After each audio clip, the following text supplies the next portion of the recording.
আসসালামু আলাইকুম বন্ধুরা, ওয়েলকাম টু মাই চ্যানেল। আশা করি আল্লাহর রহমতে ভালো আছেন। বন্ধুরা, আজ খিরসা তৈরি করেছি আর তার রেসিপিটা আপনাদের সাথে শেয়ার করেছি। আপনাদের যদি আমার এই রেসিপিটা ভালো লাগে, দয়া করে আমার চ্যানেলটি সাবস্ক্রাইব করে দেবেন, পাশে থাকা বেল বাটনটি অন করে দেবেন এবং আমার ভিডিওটিকে একটি লাইক, কমেন্ট, শেয়ার করে পাশে থাকবেন। প্রথমে আমি একটি কড়াই বসিয়ে নিলাম। এখন আমি চিনির ক্যারামেল তৈরি করে নেব। তার জন্য এখানে হাফ কাপ পরিমাণ চিনি নিয়ে নিলাম। অল্প পরিমাণ একটু পানি দিয়ে দেব। এখন নেড়ে চিনিটা একটু ক্যারামেল তৈরি করে নেব। এখন এর ভিতরে আমি 1 লিটার পরিমাণ দুধ, আমি এখানে গরুর দুধ নিয়েছি, এটা দিয়ে দেব।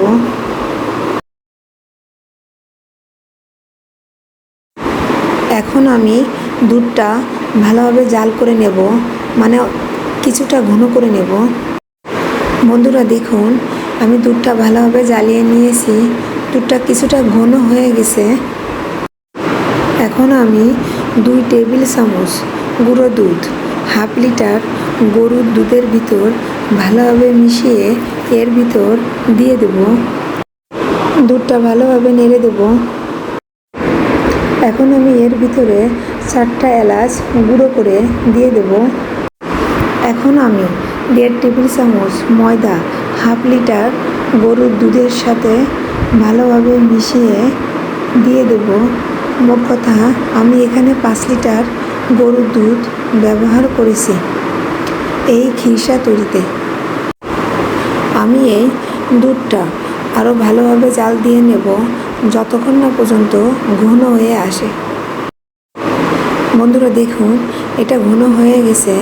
আমি এখন গ্যাসের চুলাটা বন্ধ করে দেব, কারণ এটা ঠান্ডা করে ফ্রিজে রাখতে হবে, তখন আরও বেশি ঘন হয়ে যাবে।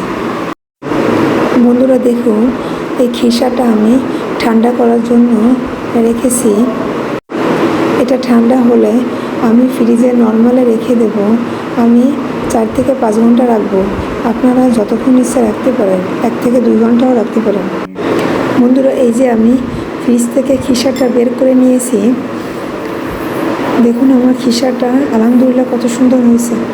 তাহলে বন্ধুরা, আজ এই পর্যন্ত। সবাই ভালো থাকবেন। আল্লাহ হাফেজ।